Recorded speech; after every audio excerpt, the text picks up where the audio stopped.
Salut, c'est Magna Magister, toujours sur la chaîne Tabula Rasa dans la bibliothèque. Pour cette semaine, vous présenter le meilleur jeu fantastique contemporain sur la magie, c'est-à-dire Mage de l'Ascension. Et donc, pour cette deuxième vidéo, eh bien, je vous propose de faire une revue quasi complète, puisque j'ai à peu près quasiment tous les suppléments majeurs de la gamme en stock, à propos donc justement de la première et de la deuxième édition de Mage de l'Ascension, que moi je juge être, on va dire, la plus satisfaisante, la meilleure en tout cas, puisque j'ai joué en deuxième édition et j'y joue quasiment encore aujourd'hui, du moins quand j'y jouais, quand je le maîtrisais, on va dire, lors de mes campagnes encore récentes, c'était souvent, on va dire, la deuxième édition que j'utilisais, parce que c'est celle à laquelle je suis la plus habitué, pour laquelle je suis le plus habitué, c'est logique, puisque j'ai connu le jeu, on va dire, avec celle-ci. La première édition étant sortie en 93 et la deuxième très peu de temps, on va dire, très peu de temps après, c'est-à-dire, normalement ça doit être 95 si mes souvenirs sont bons. Voilà, c'est ça, 95. Donc c'est vraiment celle avec laquelle j'ai découvert le jeu et qui m'ont permis, on va dire, d'en apprécier toute la richesse et en tout cas de le maîtriser, on va dire, de la manière la plus satisfaisante. Donc, la gamme. Alors, tout d'abord, le premier d'entre eux, celui qui m'a permis de découvrir ce jeu fabuleux, la première édition, donc vous voyez, couverture souple. Les livres à cette époque étaient extrêmement, on va dire, fragiles, donc j'ai réussi à la préserver plus ou moins, mais j'ai dû faire quelques petits rafistolages parce que les coins, on va dire, avaient plutôt tendance à s'abîmer très rapidement. Donc elle est évidemment très roots, très imparfaite, cette première édition. Et moi, on va dire, je l'aime beaucoup. Il y avait tout dedans, en fait, pour vraiment nous lancer dans ce jeu. C'était encore, on va dire, le système était déjà quand même bien rodé, hein. Elle reste, on va dire, la plus intéressante pour ce qui est de proposer, d'expliquer le système de magie aux joueurs, ce qui fait que moi, eh bien, évidemment, où est-elle? Oh là là, mince alors, oui, elle doit être là-dessous, parce que j'ai également la version française. Ah, la version française, elle est ici. Non, c'est pas celle-là. Où est ma version française? Damned. Oh, encore, on va dire, un, un point pour le bêtisier. Elle est ici, je l'ai retrouvée. Voilà, ça c'est l'édition française de Mage, qui est parue donc en 94. Donc ça va, on n'avait pas eu à attendre trop longtemps. Publiée à l'époque par Hexagonal. Et donc celle-là, moi je la favorise justement pour que les joueurs puissent y lire dedans la description synthétique des sphères pour les aider, on va dire, à créer leur sort de magie en jeu. Donc malgré tout, ça reste, on va dire, une édition qui est très abordable, même si évidemment au niveau, elle est très imparfaite sur plein d'aspects. Malgré tout, ça reste, on va dire, très intéressant. Alors, comme d'habitude, je vais faire la revue, on va dire, de manière thématique que de manière chronologique, hein. C'est plus intéressant, on va dire, de voir les suppléments ensemble sur le même thème. Le livre de la deuxième édition, donc qui date de 95, qui lui évidemment est, moi je le trouve formidable. Il est d'une part déjà très beau, très sympathiquement illustré. Il y avait un cahier, on va dire en couleur, qui commençait le livre. Le système là, on va dire, est vraiment refondu, revu, comme ils avaient fait en fait pour chaque jeu de leur gamme. Généralement, un an et demi, 2 ans après, que ce soit donc pour Mage, Werewolf, pour Vampire, ils avaient fait paraître une deuxième édition qui était largement supérieure à la première, en couverture dure, déjà. Et en plus, on va dire, avec le système revu et corrigé, les coquilles, tout était. Et franchement, si je devais conseiller, malheureusement elle n'existe pas en français, mais pourtant c'est celle que je conseille avant tout parce que le système de magie est vraiment très bien fichu. Il atteint en fait là son niveau d'équilibre que moi je trouve optimal pour, on va dire, vous, en tout cas, vous servir en termes de jeu. Donc voilà, la deuxième édition, qui à mon avis est trouvable vraiment pas cher. De toute façon, tous les suppléments de près ou de loin de la gamme, à part quelques raretés, quelques rares suppléments, sont réellement, on va dire, facilement abordables, très facilement en tout cas, abordables, vraiment pas cher, quoi. C'est des suppléments que vous pouvez trouver pour petits suppléments entre 10-15 € et pour les suppléments à couverture souple de la gamme. Et jusqu'à les livres de base, 25-30 € grand maximum. C'est pas des choses qui sont très recherchées et c'est dommage parce que ça reste des choses d'excellente qualité.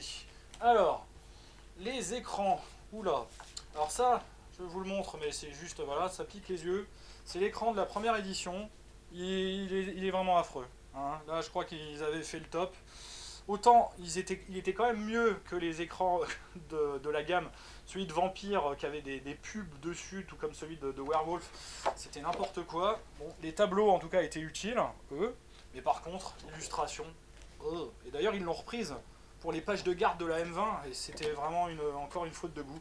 C'est d'un kitschissime, c'est laid, voilà, c'est tout simplement laid, et il était accompagné, ce supplément, d'un scénario. Voilà, Angel of Mercy, qui est, on va dire, l'ange de miséricorde, qui avait été traduit en français. Je vais vous montrer l'écran en français, justement. Puisque je l'ai, oui, j'ai quand même quelques petites choses en français pour Mage. Et comme je vous ai dit, c'était surtout pour que mes joueurs aient de quoi, on va dire, se mettre sous la dent. Alors, l'écran en français. Et donc, oui, je termine sur Angel of Mercy. C'est un scénario, on va dire, ça n'a jamais été le fort, hein, les scénarios pour White Wolf. On va dire il est jouable, mais ça va demander quand même un gros travail d'adaptation pour jouer CPJ. Alors l'écran en français est quand même largement mieux, je le conseille si vous arrivez à le trouver parce qu'il n'est pas facile à trouver. Donc avec les mêmes tableaux, ben c'est les tableaux de la première édition évidemment, qui peuvent être quand même assez utiles hein, parce qu'il y a le résumé des sphères, et les sphères ça va pas changer hein, dans toutes les éditions. Donc ça peut être un pense-bête on va dire intéressant pour le MJ, mais bon à force. Notre très cher gardien, storyteller, pardon, conteur, il finit par savoir exactement ce que chaque sphère fait en fonction du niveau, avec le temps. Bon, ça met un peu de temps quand même, hein. Je dis pas que même moi parfois je suis obligé de revérifier pour être sûr qu'on peut faire vraiment ça à tel niveau. Voilà. Mais bon, franchement, l'écran est plutôt beau. Enfin, faut dire, on partait tellement de loin que même si il n'est pas extraordinaire, il est quand même largement plus beau que ce qu'on peut espérer d'un écran. Alors l'écran deuxième édition de Mage, le voici. Il était plus sobre, il n'est pas extraordinaire non plus, mais bon, au moins il a le mérite de figurer des illustrations du tarot, qui est vraiment pas du tout laid par contre, pour ce qui est du tarot. Avec donc, moi c'est l'écran que j'utilise, hein, puisque toutes les règles de magie en fait sont synthétisées en un pan en fait ici. Avec ça, vous pouvez maîtriser sans problème, si vous connaissez assez bien. Sinon, l'écran était accompagné d'une chose extrêmement intéressante, surtout pour un aspect, donc un petit livre, ce livret-là, le Hidden Lore. Hidden Lore qui vous proposait en fait plein de petites choses en plus, donc des PNJ, etc. Et également un petit setting très intéressant, Shadows in the Rain, qui est en fait la description en fait d'une petite boutique de magie d'un prestidigitateur, le Conjurer Cabal, qui est vraiment très très sympa à utiliser on va dire pour voilà, avec la description de son PNJ majeur. Donc le terrible Rudolfo Uspensky qui est plein de petits, on va dire, voilà, c'est la description en fait d'une chantry aussi, hein, donc d'une fondation. Il faudra que j'essaye de le dire en français parce que ça va m'échapper. Donc du petit matériel intéressant, prêt à l'emploi pour servir de cadre, et également une chose extrêmement intéressante que je me suis empressé à l'époque de photocopier, les descriptions des sphères sur une page. Donc vous avez 9 pages à photocopier et vous avez tout quoi. Et tout est décrit par niveau. Et ça pour le MJ, pour les joueurs, enfin pour le MJ, bon, malheureusement c'est en anglais, hein, mais bon aujourd'hui si on veut avoir du matos rapidement et du matos on va dire de qualité et qu'on peut pas attendre, il faut se mettre à l'anglais, on n'a pas le choix. Bon, je sais qu'il y en a qui resteront toujours allergiques, hein, je les comprends. Et moi j'ai pris l'habitude justement parce que j'en avais assez d'attendre on va dire les traductions qui souvent n'étaient pas satisfaisantes d'ailleurs à mon goût. Mais bon, voilà. Ça en tout cas c'est pour l'écran. Alors, on passe maintenant au scénario, justement. Les quelques scénarios que je vais vous conseiller, même si bon, je les ai à peu près tous, on va dire, au sein de la gamme de mages. Loom of Fate, la trame du destin, qui existe donc en français, que je vous conseille d'ailleurs de courir dessus si on va dire, vous voulez commencer une campagne de mage. Avec ça, vous avez tout ce qu'il vous faut pour commencer une chronique. Ça s'appelle une chronique, évidemment, dans le jargon. Et donc, Loom of Fate, c'est quoi? Loom of Fate, c'est en fait une campagne qui commençait avec le scénario d'introduction du livre de base de la première édition et qui se poursuivait. Hein, ils avaient l'habitude de faire ce genre de choses dans les livres de base. Pour Vampire, c'était la même chose. Pour Werewolf, non, mais pour Vampire, c'était la même chose. Et donc, c'est une petite chronique qui donc se passe à San Francisco, où donc ils vont être évidemment les mages, les jeunes mages vont être pris dans une intrigue qui tourne autour, on va dire, de la résolution d'un phénomène spirituel extrêmement dangereux qui est lié évidemment à, on va dire, à la nature un peu tectonique, si je puis dire, à la nature un peu instable de la région, mais qui a donc évidemment une explication spirituelle dans le monde de mages, ce qui est extrêmement intéressant, très bien vu. Et voilà, et eux ils vont devoir d'une certaine manière prendre parti pour donc plus les traditions, plus on va dire voilà la technocratie, avec évidemment les maraudeurs qui viennent là pour foutre le dawa comme d'habitude, etc. Avec la description donc complète ce qu'on appelle donc un construct, c'est-à-dire une fondation de technocrates, des PNJ vraiment très sympathiques, voilà. Vraiment, par exemple. Donc c'était paru pour la première édition, mais c'est largement utilisable, transposable encore aujourd'hui. Au niveau du système de jeu, les modifications sont vraiment minimes. C'est un très très bon scénario d'introduction, je vous le conseille absolument, n'hésitez pas, si vous pouvez le trouver, vous pourrez le trouver pas cher, que ce soit en anglais ou encore moins, et en français pas beaucoup plus. Bon, par contre il faut le trouver, parce que c'est pas évident. Et Loom of Fate, donc la trame du destin, c'est génial. Moi je l'utilise, j'ai utilisé cette intrigue dans quasiment toutes mes campagnes. Tellement l'intrigue, on va dire, est intéressante, et même je l'ai utilisé dans Werewolf aussi, pour le jouer du point de vue justement des loups-garous, qui était très intéressant. C'est ça qui est possible aussi dans le monde des ténèbres, hein, c'est de jouer la même intrigue de plein de points de vue, du point de vue des vampires, du point de vue des mages, du point de vue des loups-garous. Et franchement, j'ai jamais été déçu. Alors, la polémique, la voici. The Chaos Factor. Donc ça n'a pas été traduit, et à la limite peut-être heureusement. Donc qu'est-ce que c'est Chaos Factor? Eh ben, c'est le supplément, on va dire, final, terminal, et heureusement que c'était terminé, qui mettait en scène en fait un personnage important, où là concrètement les auteurs de White Wolf ont complètement pété les plombs. Ils ont montré à travers donc 4 scénarios surtout ce qu'il fallait pas faire dans le monde des ténèbres. Même si bon, il y a quand même du matos utilisable là-dedans, parce qu'il y a la description en fait de toute la ville de Mexico, donc du point de vue vampire, loup-garou, mage, qui est vraiment très intéressante. Donc ça déjà pour ça, plus les caractères de certains PNJ, mais bon c'est quand même un peu n'importe quoi. Donc la description par exemple, justement, je vais vous montrer sa photo, vous allez voir que c'est pas... Voilà, de Shaitan, le grand Shaitan si je puis dire. Voilà, il y avait aussi un plan avec qui permettait de jouer le combat final. Et il faisait des cartes en 3D qui n'étaient pas du plus bel effet à l'époque. Hein. Mais bon, voilà, ça existait. Ça a eu le mérite d'exister.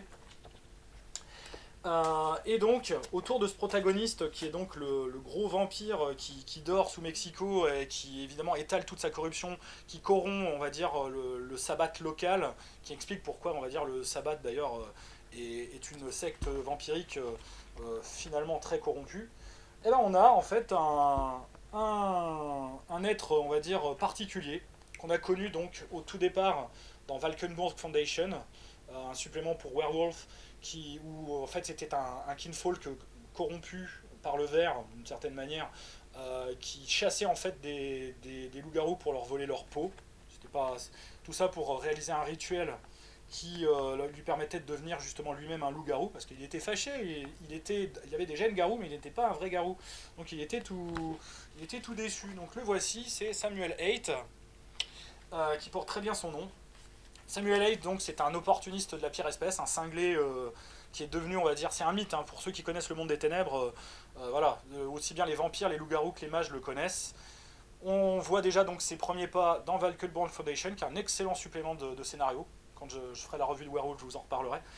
On le voit ensuite dans le livre des fondations, justement, qui vient juste après, où donc concrètement il va se faire purement et simplement accepter dans une chanterie de sympathiques verbena, des sympathiques fermiers, il va les blouser en fait pour leur voler leur quintessence, apprendre la magie et devenir encore plus puissant. Car oui, comme c'est un kinfolk, il a un avatar, ce vilain. Donc là, vous voyez, sa photo est là, quand il n'est pas encore trop vilain.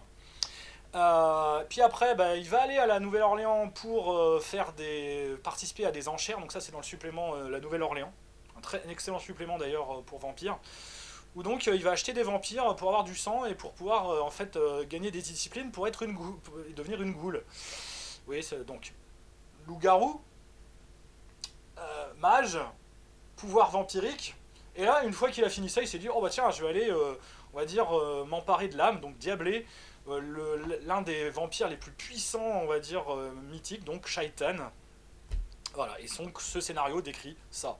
La diablerie, la tentative de diablerie par Samuel Haight, donc de Shaitan, qui est donc, voilà, alors l'histoire, je déflore pas plus, parce que là j'en ai déjà beaucoup parlé sur l'intrigue, mais bon, évidemment il y a plein de petites choses supplémentaires, mais bon là après ça fait partie vraiment des secrets, de quelques petits secrets on va dire du monde des ténèbres. Donc voilà, ce qu'il faut surtout pas faire, bah, c'est ça. Voilà, c'est n'importe quoi. Vous pouvez essayer de jouer le scénar, hein. Moi je l'ai pas vraiment fait jouer. À l'époque, même pour rigoler, j'ai utilisé beaucoup d'éléments par contre du scénario parce qu'il y a beaucoup de choses à récupérer qui sont décrites, des PNJ par exemple qui sont très intéressants. Samuel Haight par contre, ils l'ont jamais rencontré parce que c'est n'importe quoi. Voilà, c'est le petit cumulard comme on dit vulgairement, en fait qui utilise toutes les failles du système. C'est comme si en fait on vous présentait un PNJ qui vous présentait toutes les failles du système du monde des ténèbres qu'il fallait exploiter pour devenir le plus gros build de l'univers. Ce qui est quand même assez, on va dire... c'est les auteurs qui l'ont fait, quoi. C'est même pas des PJ ils ont dû sûrement trouver. Hein. On sait à quel point les PJ peuvent trouver des idées à la noix. Voilà, il l'a fait tout seul. Voilà, l'auteur il s'est dit ah tiens allez on va faire un petit délire. Et en plus on va donc dans 3 gammes différentes, donc vampire, mage et loup-garou. Bon, alors c'était louable, c'était ce qu'ils appelaient donc les gammes crossover. Donc ils faisaient donc des liens entre les gammes, où donc on peut jouer surtout le scénario du point de vue des loups-garous, c'est le plus intéressant. Du point de vue des vampires, ils vont être un peu à la rue, hein, faut quand même le reconnaître. Mais bon, c'est toujours encore un scénar de diablerie, sachant que c'était pas le premier. Dans la gamme, c'était déjà le troisième, puisqu'il y en avait déjà 2 qui existaient, puisqu'il y avait Diablerie in Britain et Diablerie in Mexico. Ça va bien, quoi, des scénars où c'est juste un donjon pour aller diabler un gros vampire puissant. Franchement, c'est dénaturer complètement l'univers, c'est n'importe quoi. Enfin voilà, j'aurais poussé mon petit coup de gueule critique, pas bien méchant. Le livre des fondations, lui il existe en français, pareil, si vous jouez à mage, même si vous jouez dans les dernières éditions, celui-là chopez-le si vous le trouvez, il est génial. Pourquoi? Parce que là-dedans on vous décrit eh ben, des fondations, des traditions, on vous décrit également deux constructs pardon, de la technocratie, un construct, enfin une fondation de Nefendis qu'on appelle un labyrinthe, et on va dire également, alors il n'y en a pas pour les maraudeurs évidemment, mais il y a également aussi le système de création pour créer sa propre fondation et un scénario, donc le fameux scénario avec Samuel Haight, Harvest Time, le temps de la moisson. Et voilà. Donc pour le scénario, alors vous pouvez le jouer si vous voulez. Voilà, Samuel Haight, il est encore, on va dire, appréciable. Donc du point de vue des mages, ça va encore. C'est vraiment Chaos Factor qui part en sucette. Hein, donc celui-là est encore jouable. C'est bien parce qu'il y a vraiment peu de scénarios hein, dans la gamme. Là, je vous décris juste après ceux-là. En fait, et donc celui-là qui est dans la, il n'y a plus rien hein, en termes de scénario. Je préfère vous le dire.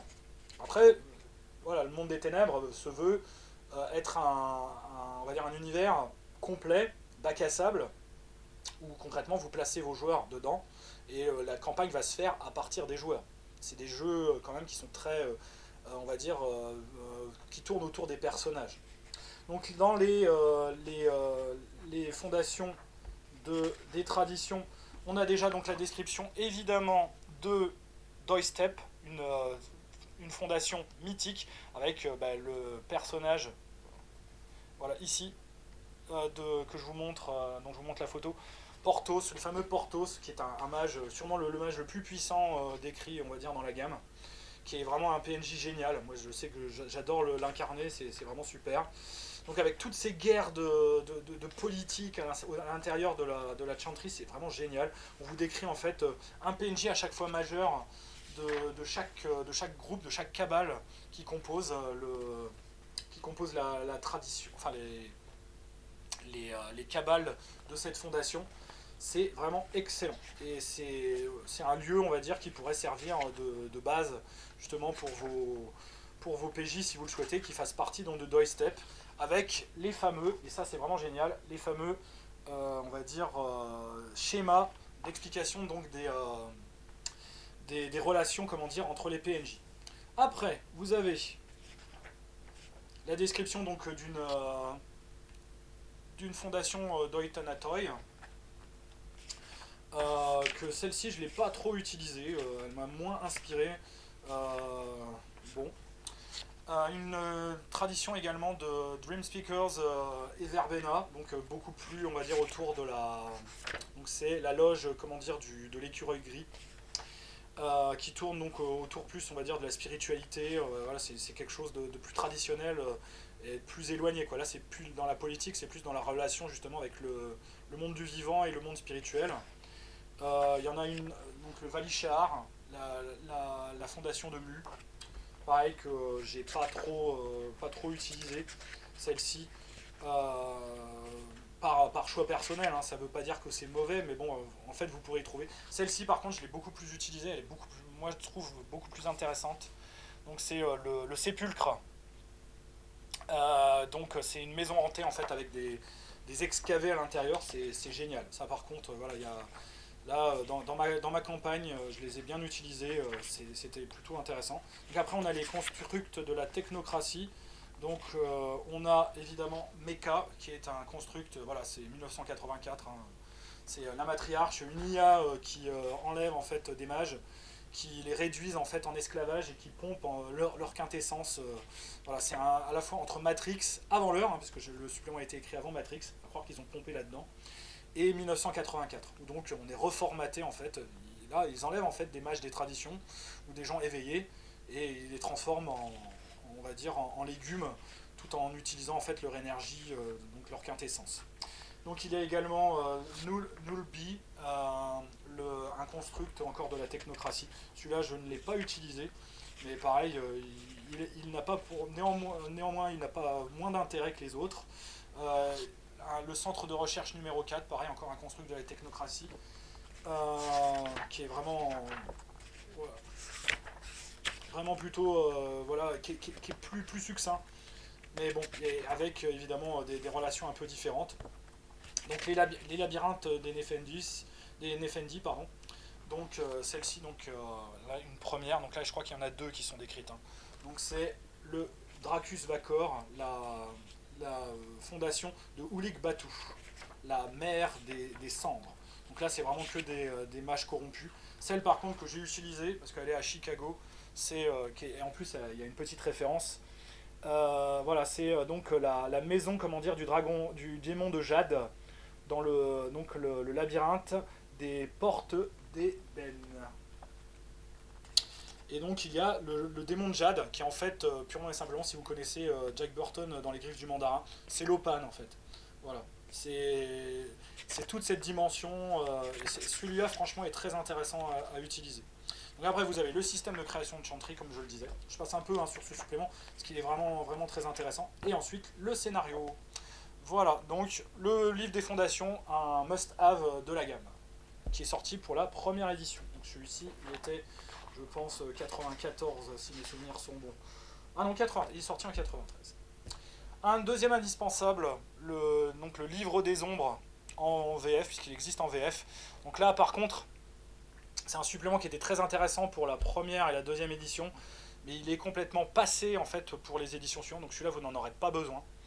C'était des règles supplémentaires en fait, la description des avantages, désavantages, de background supplémentaires, dont un cheaté complètement le familier, qu'il fallait absolument bannir, sous peine d'avoir des problèmes à votre table. Donc, d'ailleurs il a été rééquilibré dans la version V20, M20 pardon. Des compétences supplémentaires, après c'était beaucoup de BG pour comprendre un peu plus, on va dire, vos propres traditions, les règles sur le dos. Voilà, donc il y avait plein de choses, c'était vraiment et plein de ce qu'on appelle donc des routes, des routines ou recettes, enfin normalement c'est des routines, c'est-à-dire c'est des sorts plus ou moins fixés que les mages s'apprennent entre eux, des sorts plus, on va dire, plus identifiables, plus fixés. Voilà. Donc celui-là, si vous jouez en deuxième édition, il est très intéressant. Si vous avez la M20, il est complètement inutile, ou pas loin. Le livre de la folie. Donc là, c'est pour la description des ennemis, on va dire, des mages des traditions. Donc vous avez tout en fait sur le background sur les Nefendi. Alors il y a eu plusieurs versions du livre de la folie. Il a été réédité pour la troisième et il a été réédité également pour la M20 sous le titre, c'est le Book of the Fallen. Si mes souvenirs sont bons. Et donc là, en fait, on vous décrit les maraudeurs, les Nefendi, leur modus operandi, on vous décrit plein de PNJ. Donc, vous pouvez prendre le supplément plus récent, mais celui-là, il a du matériel qui est inédit et qui n'a pas été réédité dans les autres. Voilà. Donc ça, c'est pour tout savoir sur les Nefendi et les maraudeurs. The Book of Mirrors. Donc, c'est encore en fait des règles supplémentaires pour mettre en place vos chroniques. Là, on entre, on va dire, dans les suppléments où il y a beaucoup d'écriture, beaucoup de blabla, pas forcément inintéressant et inutile, mais on va dire, voilà, ça délaie. C'est vraiment très... Mais il y a plein de petites choses intéressantes pour faire sa chronique. Bon, c'est encore utilisable de nos jours si vous lisez, et il y a plein de matériel pour faire plein de choses. C'est pour vraiment mettre en place sa chronique. Voilà. Avec des règles supplémentaires aussi, etc. Sur les animaux. Bon. Le Book of Crafts, donc celui-là j'en avais parlé, donc inutile si vous avez la M20. Il décrivait en fait les premières versions des crafts, donc des anciennes traditions, avec vraiment plein de choses en plus pour jouer en fait ces petites traditions, si je puis dire, qui changent un peu de l'ordinaire, mais bon, comme je vous dis, c'était vraiment du détail et du remplissage comme White Wolf en faisait à l'époque. Un incontournable, par contre, le Book of Worlds. Book of Worlds, c'est la description évidemment de toutes les dimensions spirituelles. Il y a tout là-dedans. La hiérarchie spirituelle, l'explication de tous les mondes spirituels. Donc il y a la même version évidemment pour Werewolf, qui était donc le Umbra The Velvet Shadow. Celui-là en fait c'est du point de vue des mages. Voilà, il est très beau, très complet, très épais. Il est utilisable si vous voulez vraiment faire une campagne pour on va dire dans les dimensions spirituelles. C'est celui-là qu'il faut acquérir. Et il n'est pas, par contre, il n'est pas, j'allais dire, périmé.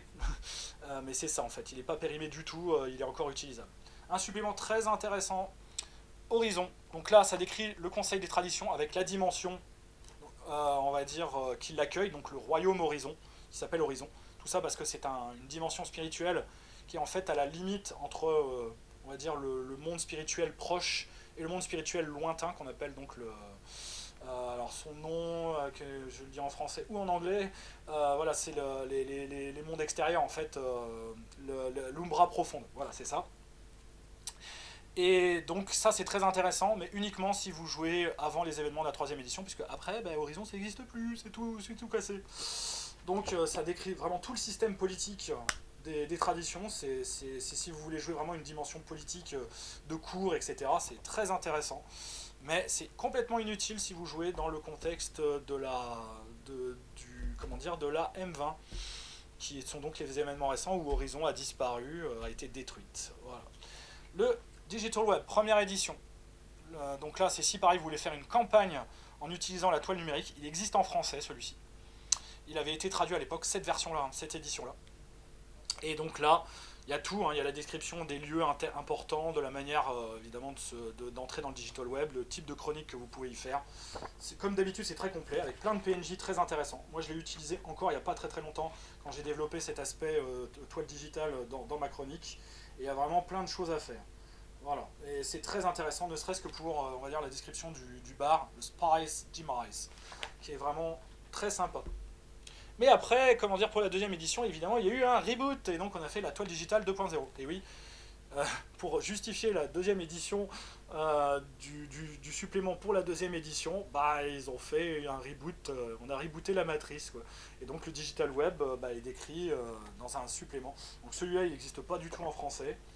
Tout a été remis à plat, on va dire, dans la nouvelle version de la toile digitale. Bon, ça reste assez connu, assez commun. Moi, je préfère le supplément première édition est plus abordable. Celui-là, là, il commence un peu à fumer, on va dire, sur tous les points. Hein. Bah, bon, c'était le problème de White Wolf, hein, c'est qu'à un moment, ça commençait à devenir trop. Mais bon, si vous arrivez à saisir celui-là, vous avez les mêmes infos que dans la première, qui sont revues et corrigées pour, on va dire, la deuxième édition, sachant qu'il n'y a pas eu énormément d'évolution entre le background de la première et de la deuxième édition.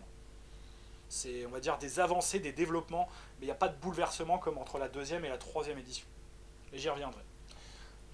Le Orphans Survival Guide, donc là c'est un supplément pour jouer des orphelins. Ils en avaient fait un aussi pour les parias dans la gamme, on va dire, plus Werewolf, où ils décrivaient justement les Hollow Ones. Donc là, c'est vraiment pour jouer une campagne sur la thématique des orphelins, donc des jeunes mages qui n'ont pas été initiés par les traditions, qui se sont peut-être même éveillés spontanément, et qui doivent se débrouiller. Franchement, c'est un peu du remplissage, il faut quand même le reconnaître. Il y a des descriptions quand même des Hollow Ones à l'intérieur, qui peut être intéressante, mais vous pouvez faire sans. Très largement, c'est surfait. Ascension Right Hand. Donc là, c'est un supplément sur ce qu'on appelle donc les Custos. C'est tous les acolytes autour des mages. Donc là, ça donne une dimension un petit peu Ars Magica, où donc les mages avaient dans Ars Magica des acolytes, des familiers, des compagnons. Voilà, c'est ça le terme exact. Et donc là, on vous décrit comment décrire son familier, quelle est la vie de notre familier, etc. Toujours de manière très exhaustive. C'est des suppléments qui sont à chaque fois énormes. Il y a beaucoup de choses. Mais ça permet en fait donc de jouer un autre type de personnage. Si vous voulez jouer en fait un serviteur d'un mage, qui n'a pas forcément de pouvoir, mais qui peut avoir quand même malgré tout des capacités surnaturelles, ce supplément-là peut être bien. Bon, franchement, vous pouvez vous en passer, hein, sinon il y a déjà très largement à faire avec les autres. Deux suppléments que je montre ensemble parce qu'ils vont ensemble. Initiate of the Heart, c'est pour jouer des mages. Pardon, c'est celui-là. Initiate of the Heart, c'est pour jouer des mages, on va dire, débutants, avec de faibles pouvoirs magiques, qui sont ce qu'on appelle au niveau initié, donc ils ont des sphères à 1 ou 2. Voilà. Donc il vous explique là-dedans comment, on va dire, gérer ce genre de campagne. Bon, c'est pareil.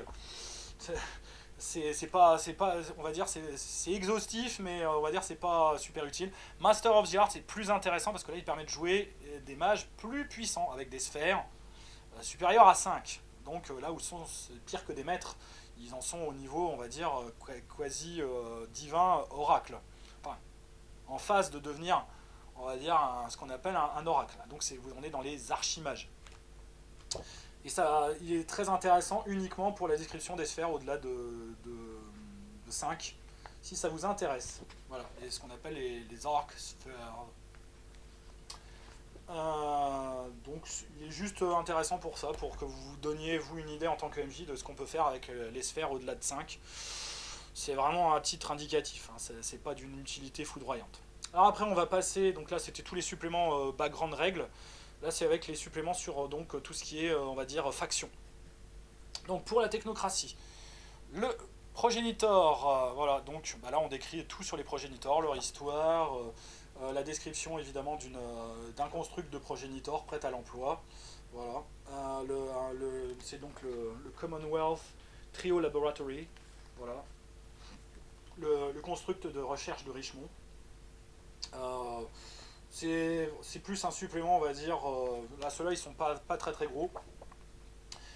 C'est intéressant. Donc celui-là existait en français. D'ailleurs, je vais pouvoir vous le montrer. Voilà. C'est le premier qui était sorti.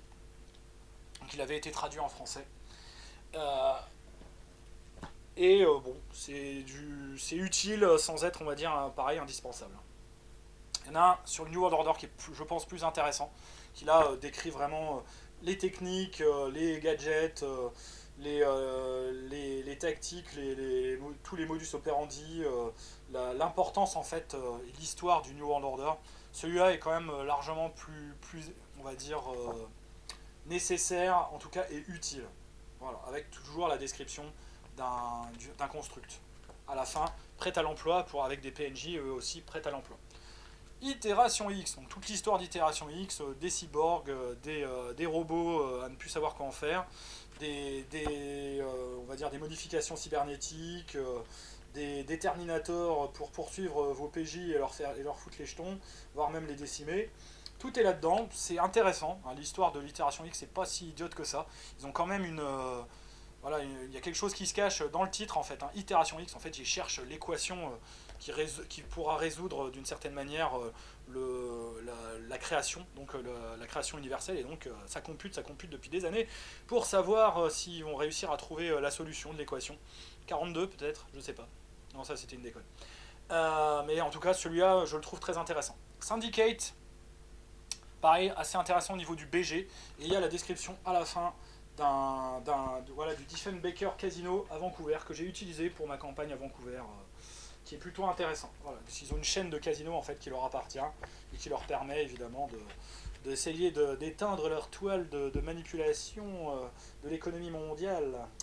Voilà, donc c'est très intéressant. Mais bon, voilà, les informations, la plupart des informations, vous pouvez les choper de manière plus synthétique dans le M20. Et enfin, les Void Engineers, donc là, moins intéressant, c'est vraiment si vous voulez développer une campagne autour de cela. C'est plus anecdotique, hein. C'est vraiment si c'est votre thématique préférée d'aller chasser, on va dire, des esprits ctuliens dans l'espace profond, enfin dans l'Umbra profonde, avec des Space Marines, c'est possible, on va dire que la possibilité vous est donnée. Void Engineer, c'est là pour ça. Mais bon, il y a toujours quand même l'historique, hein, qui est toujours intéressant à lire pour ne serait-ce qu'avoir des infos, mais c'est synthétisé dans la M20. Le Technomancer Toolbox, donc là c'est juste un livre en fait avec la description de plein de gadgets divers et variés pour les mages de la technocratie, donc pour les technomages. C'est sans être, on va dire, indispensable. Il y a des bonnes idées, il y a des choses intéressantes. Il y a aussi d'ailleurs des descriptions de gadgets aussi des autres traditions, donc des traditions ainsi que des maraudeurs et des Defendi. Ça peut toujours être intéressant avec des petites règles sur l'équipement. Pareil, pas indispensable.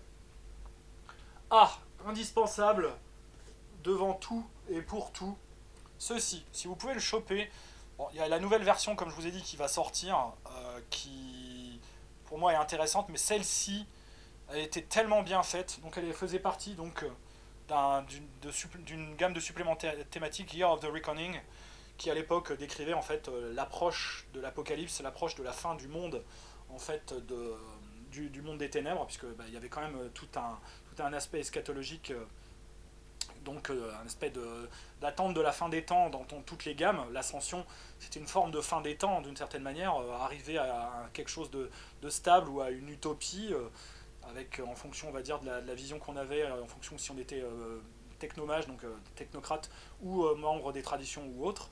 Voilà, vous avez le guide de la technocratie. Très beau, très complet, super inspirant. Moi, rien qu'à la lecture, j'ai eu l'idée de faire une campagne et j'ai fait une campagne. Je rêve encore d'ailleurs de refaire une campagne de la technocratie, et c'est ce livre que j'utiliserai parce qu'il est foisonnant d'idées et il y a toutes les règles à l'intérieur pour, donc dans la deuxième édition, jouer des technocrates, créer des technocrates et les jouer. Voilà, et c'est vraiment génial. Il est, je pense, assez facilement trouvable, pas cher, et franchement, rien qu'au niveau de la qualité du background et de ce qui vous est offert en termes de possibilités ludiques, il est incontournable, donc le guide de la technocratie. Mais attendez, peut-être qu'en français, ils vont nous gratifier dans un très proche avenir, les 2 ans à venir peut-être, donc de la version française du guide de la technocratie, donc le Technocracy Reload, qui vient donc tout juste de sortir en PDF et qui devrait être en version print on demand d'ici quelques mois, je pense. par rapport, on va dire, à la date de cette vidéo. Les bouquins des traditions. Alors attention parce que là ça va flasher un peu avec la lumière. Donc il y a celui des Virtual Adepts, là je les passe dans l'ordre dans lequel ils étaient parus, parce que je les ai gardés dans cet ordre. Euh, Plutôt intéressant, hein. Bon, ça fait souvent en fait des suppléments un peu remplissage, et ils mettent plein de choses, plein d'idées, mais il y avait des choses quand même intéressantes qui donnaient envie, en particulier la description malheureusement trop succincte de PNJ, comme par exemple Dante, qui est un PNJ incontournable de l'univers de Mage. Voilà, donc ces tradition books sont assez inégaux, mais ils ont toujours un petit intérêt si vos joueurs font partie de la tradition en question. C'est toujours intéressant de les trouver. En plus, on peut les trouver pas cher. Par contre, étant donné les couvertures flashy, ils s'abîment très facilement. C'est le problème. Verbena, que je trouve aussi pas mauvais du tout, avec la description de, voilà, de PNJ comme Lilith. Eh oui, Lilith faisait partie des Verbena, mais qu'est-ce que vous me racontez? Vous êtes complètement malade? Bah si, pourtant. Il y a des petites choses comme ça, des petites surprises qu'on peut trouver. Bon, les joueurs de vampires sauront de quoi je parle. Et pareil, hein, donc il y a à boire et à manger, il y a un peu de remplissage, mais il y a toujours des idées à prendre. Le Son of Ether, que moi j'avais lu à l'époque, donc c'était dans les années 90, je l'avais trouvé génial. Au niveau de l'historique, c'était super sympa. Et ça donnait envie vraiment de faire un fils de l'éther. Avec toutes les problématiques autour de ça, c'était vraiment cet aspect un peu pulp, cet aspect, on va dire, voilà, un peu savant fou, Dr. Frankenstein, tout ça c'était diablement intéressant. Akashic Brother, un peu moins intéressant, un peu plus caricatural. Bon, il est il y a toujours quand même des choses à y piocher, en particulier les archétypes, hein. Il y a toujours des archétypes qui vous sont présentés. Il y en avait un qui avait pas fait long feu. Voilà, donc le terrible archétype de ah, je me prends pour un super-héros de cinéma, c'est affreux, et j'ai des pouvoirs magiques maintenant, ça va chier. Ben voilà, donc c'est un peu, comme je vous disais, caricatural, et ça amène parfois à des drames. Voilà, il y avait la star de cinéma, justement, aussi. C'est la star de cinéma de films d'action. C'est assez. Bon, ils ont quand même des idées plutôt rigolotes, hein, mais bon, c'est très anecdotique.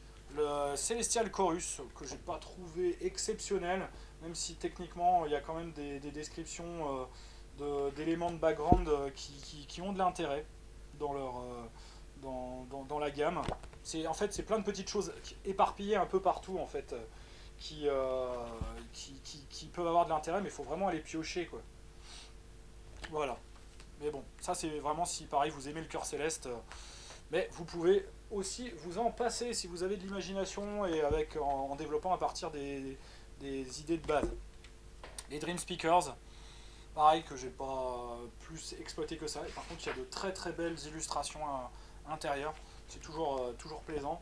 Et les bouquins sont pas moches, hein, faut quand même le reconnaître. Mais bon, c'est pareil, du matos. Alors là, est-ce qu'il va passer à la caméra? Ouh là là là là, ça flashouille, ça paillette. Donc moi je l'ai trouvé génial, très délire. Bon, j'aime beaucoup le culte de l'extase. À la lecture, je l'ai trouvé quand même plus intéressant que la plupart des autres que j'avais lus. Franchement, c'est plutôt voilà, c'est génial. Donc oui, voilà, Jim Morrison faisait partie du culte de l'extase et un PNJ très important également. Voilà, Mariana de Balador, qui est un PNJ très important, on va dire, dans les traditions, qui est décrit là-dedans, malheureusement, seulement dans ce supplément. Moi, je trouve que c'est plus intéressant. Pareil pour le supplément Oithanatoi, enfin sur les Euthanatos. Enfin, donc en 97, c'est dur de le voir parce qu'il est assez sombre. Celui-là aussi, pareil, ça développe plutôt bien, de mon point de vue, la tradition. Ça fait partie, on va dire, aussi des meilleurs, donc avec ceux que je vous avais dit, c'est-à-dire le Virtual Adept, Verbena, Son of Ether, et donc Cult of Ecstasy, Thanatos. Pour moi, c'est parmi les meilleurs de ceux de la première édition. Et enfin, l'Ordre d'Hermès, pareil, que j'ai adoré lire. Il était vraiment, vraiment très sympa. Pareil, il est paru aussi en 97, c'est celui qui a clos, on va dire, la série des 9 pour la deuxième édition. Avec donc la description des maisons, de la politique, des traditions, etc., leur implication politique. Donc voilà, la maison flambeau, voilà, Truignem. les gens me comprendront, ceux qui connaissent un peu voilà, la maison Bonizagius, avec notre très cher Bonizagius, qui est celui qui a écrit justement la théorie de la magie, et qui a créé des sorts mythiques, comme le Parma Magica, etc. Donc voilà, les joueurs d'Ars Magica apprécieront. Après, alors, Ascension. Eh ben, il fallait clôturer la gamme. Et donc, Time of Judgment. Donc là, c'était la gamme pour vraiment clore. Et donc là, en fait, vous avez l'apocalypse selon les mages. Donc, un scénario qui vous permet de clore la gamme. Donc, troisième édition à l'époque. C'était déjà pour la troisième. Donc, c'était en 2004. Donc oui, je l'ai classé là. Dans l'ordre chronologique, mais en fait normalement oui il fait plus partie de la troisième édition. Enfin bon tant pis, il était dans la pile, hein, je l'ai pris comme ça, c'est pas grave. Donc là c'est uniquement un scénario où on se confronte au pire ennemi, à un ennemi extrêmement puissant, qui est on va dire l'oracle de l'entropie, perverti évidemment, sinon ce serait pas drôle. Et on décide de près ou de loin si eh ben, comment on va dire quel va être l'avenir de la réalité, hein, on en est vraiment là, et quel va être l'avenir du monde. Donc c'est laissé évidemment à vos frais si je puis dire. Alors les suppléments, donc celui-ci, ouais, à part celui-ci qui était un peu qui était pas rangé dans la bonne pile, il y a des suppléments on va dire un peu trans gamme si je puis dire. Donc le livre le Book of. Alors celui-là, c'est le World of Darkness Sorcerer. Donc c'est le livre pour jouer en fait des sorciers, mais qui ne font pas de la vraie magie. Voilà, vous avez tout. C'est possible en fait de jouer à un niveau un peu moindre, où c'est des sorciers un peu plus, on va dire, de cuisine. C'est intéressant, hein, ça a été quand même bien fichu. Enfin, en tout cas, moi je trouve que c'est bien fichu. Et voilà, ça peut avoir son intérêt pour ajouter, on va dire, mais bon, ouais, pour ajouter un petit peu de diversité dans un groupe ou pour donner, on va dire, des ennemis un peu plus subtils, un peu moins puissants, mais ils sont pas du niveau hein, pour des mages des traditions, c'est évident. Le Halls of the Arcanum, donc une société secrète d'humains qui faisait partie donc de la série des Year of the Hunter. C'était la série à l'époque, ils avaient fait une série une année où ils faisaient plein de suppléments justement dans chaque gamme sur les chasseurs de vampires, les chasseurs de loups-garous, les organisations gouvernementales qui essayaient de chercher, on va dire, des informations sur le surnaturel. Et eux, en fait, c'est des gardiens du savoir. Le supplément est très intéressant, il peut être joué tel quel. En fait, on peut créer des membres de l'Arcanum humains avec des capacités surnaturelles qu'ils appellent donc c'est les...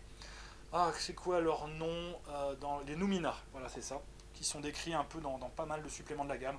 Donc dans le supplément donc, sur les chasseurs par exemple, qui existe en français normalement, le Hunters Hunted avait été traduit en français, et donc pour la gamme vampire.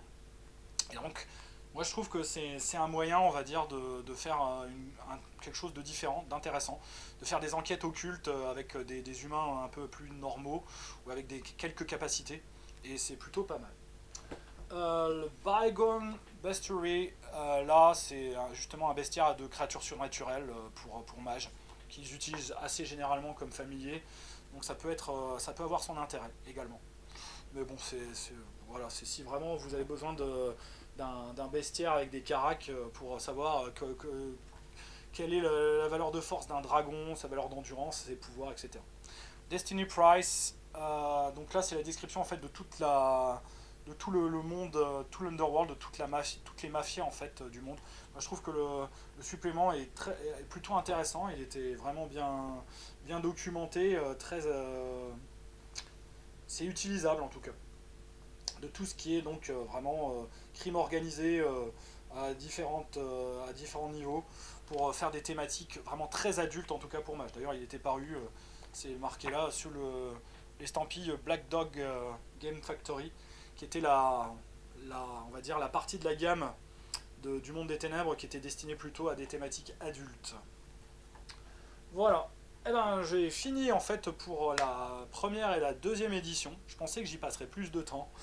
Et donc je vais pouvoir passer justement à la troisième et à la M20, vous la décrire un peu plus en détail. Voilà, donc eh ben, c'est fini en tout cas pour cette deuxième partie consacrée à la première et deuxième édition de Mage. Voilà, moi c'est mon édition préférée, hein, la deuxième. C'est de loin celle que j'ai le plus pratiquée aussi, c'est pour ça que je la connais, on va dire, de fond en comble. Voilà, les suppléments majeurs, bah, voilà, je vous ai montré, hein, donc de toute façon, voilà, Loom of Fate, donc la trame du destin, donc le livre des fondations, est vraiment très intéressant, le guide de la technocratie. Le reste, vous pouvez, on va dire, vous en passer très largement.